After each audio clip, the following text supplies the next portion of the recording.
I feel really good.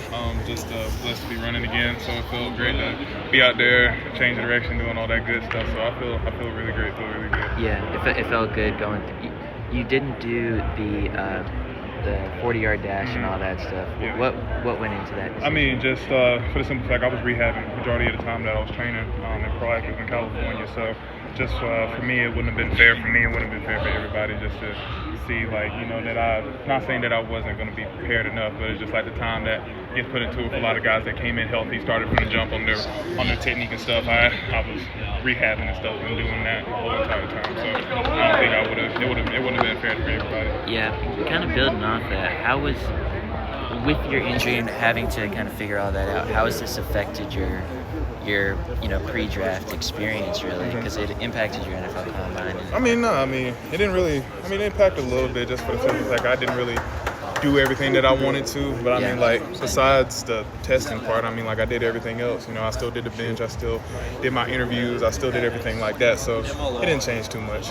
Can you kind of describe a little bit to us just what the rehabbing looked like for you? Obviously, at the end of last year is kind of when injury happened. Just like from then until now, as you're doing this trick, like what was that whole experience like for you? They had me hitting the ground running for real. Like it was just like I didn't really have like a rehab plan. It was just like the second that I dropped in, they were just like, all right, you're gonna go ahead and do some running. We're gonna do some bounds. We're gonna like hit the sand dunes and stuff. I'm like, yeah, y'all know I just got hurt like a month ago, right? And like I didn't walk, like really. And they were just like, yeah, we know. I was like, wow, all right. And so it was just like, like it wasn't even a rehab thing. It was just like I went straight to working out. So but the process was great.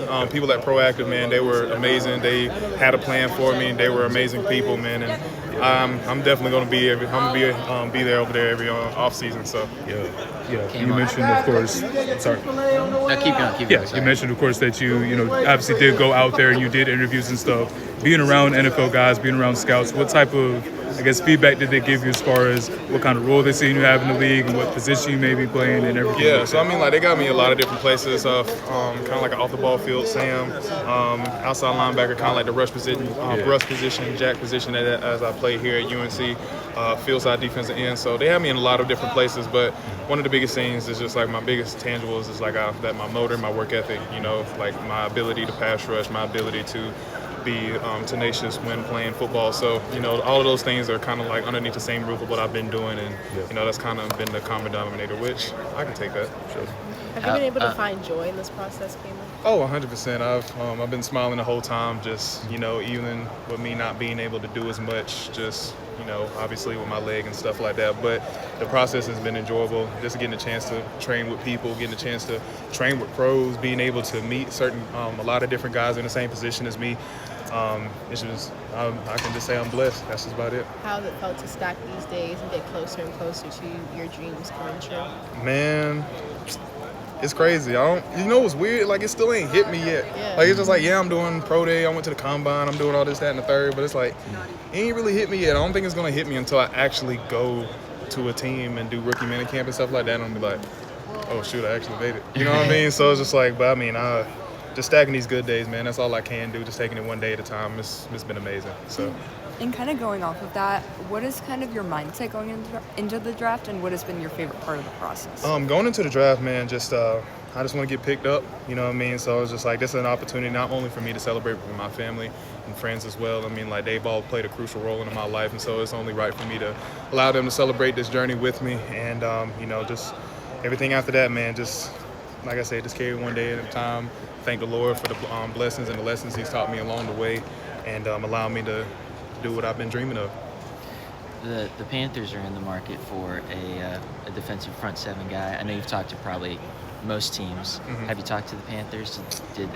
Nah, not much. And they need somebody. They know where to go. So you know what I mean. So it's one of those things. I haven't really talked to them specifically, but obviously I'm available. You know what I mean. So I would love to stay a little bit close to home. Yeah, that'd be great.